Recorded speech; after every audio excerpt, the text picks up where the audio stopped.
Zdravo drugari! U današnjem videu za sve ljubitelje voća pravimo jednu finu tortu sa hrskavom koricom, vanila kremom i crvenim voćem po izboru. Neće vam trebati puno vremena da je pripremite, a sigurna sam da ćete uživati. U uderu se nalaze sastojci koji su nam potrebni za koru i njih uvek možete da pronađete dole ispod videa. I potrebno nam je 100 g kristal šećera, 10 g praška za pecivo, 80 g maslaca, možete da koristite margarin, jedno celo jaje i 250 g mekog brašna. U jednu posudu srednje veličine sipamo brašno, šećer i prašak za pecivo. Sve to malo promešamo. Dodajemo jaje i omekšali maslac. Sad sve to malo ovako žicom promešamo, a zatim rukom umesimo testo. Testo će vam prvo biti ovako suvo, ali nemojte da se uplašite. Kako ga dovoljno dugo budete mesili, ono će se sve sjediniti.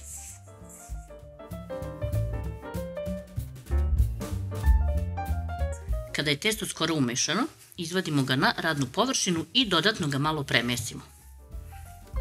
Kada budete pravili ovu koricu, birajte krupnija jaja kako vam testo ne bi bilo tvrdo, ali ako vam ispadne tvrđe nešto, sipajte jednu kašiku vode i premesite, da na kraju dobijete ovu neku tvrdoću. I sa pravljenjem kore smo završili. Uzimamo zatim malo brašna, posipamo po stolu, stavljamo testo, pospemo malo i od gore i sada testo razvlačimo.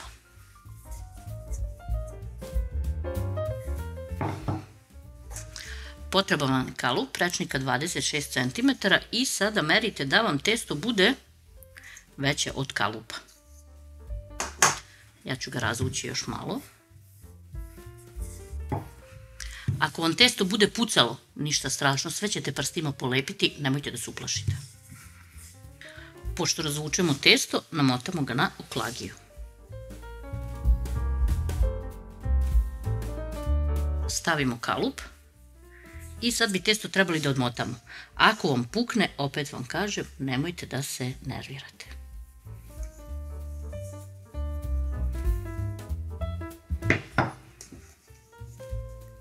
Ove ivice ovako treba da vam izgledaju sa strane.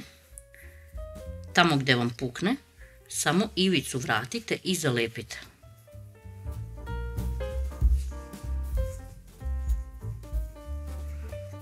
Sad ovaj deo slabo ko će vam pokazati, pokazat ćemo samo na kraju savršenu gotovu koru, ali kod ove kore to nije tako.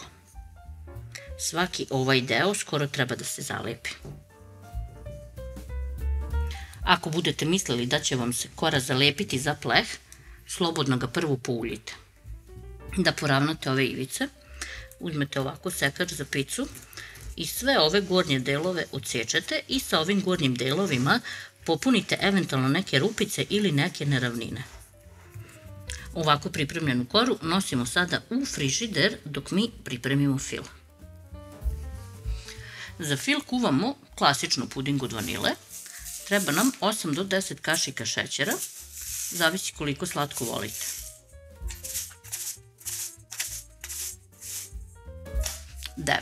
Između 2 kesice pudinga od vanile od 40 g ili u zdravoj hrani 80 g. I treba nam pola litre mleka, ovdje ćemo sipati malo, a ostatak mleka sipamo u šerpu i stavljamo na vatru da provri. Namerno sam uzela veliku šerpu zato što ću unutra dodavati milera. A puding, šećer i mleko promešamo tako da nema grudvica. Pre nego što mleko provri, zakuvavamo prethodno razmućeni puding od vanile i mešamo dok se ne zgusne.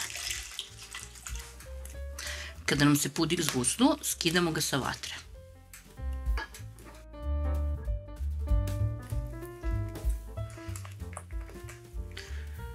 U puding dodajemo malo ekstrakta od vanile ili bourbon vanile šećer, promešamo, a zatim dodajemo 800 g milerama. Gledajte da ima što veći procenat masnoće.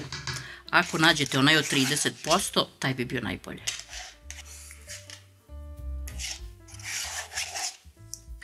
i mešamo dok se sve potpuno ne sjedini.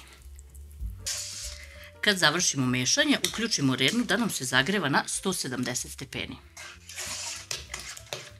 Uzimamo zatim 400 g bilo kojeg crvenog voća. Ja ovdje imam borovnicu, zato što moj suprug njih obožava i ovo je njemu pravi cheesecake. Znači može malina, miks voća, višnje, šta god vam padne na pamet.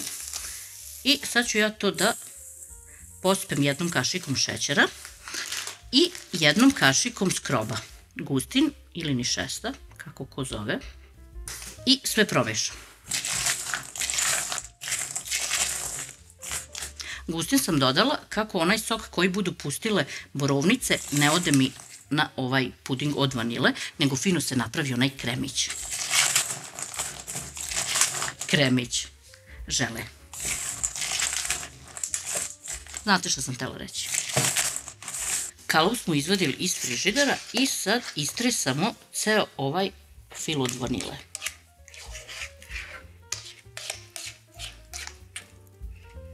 Zatim sve ovako poravnamo. I od gore stavimo ove borovnice.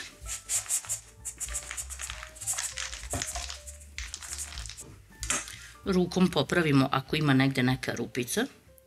I nosimo da se peče u prethodno zagrejanu rernu na 170 stepeni nekih 70 minuta. Torta nam se ispekla.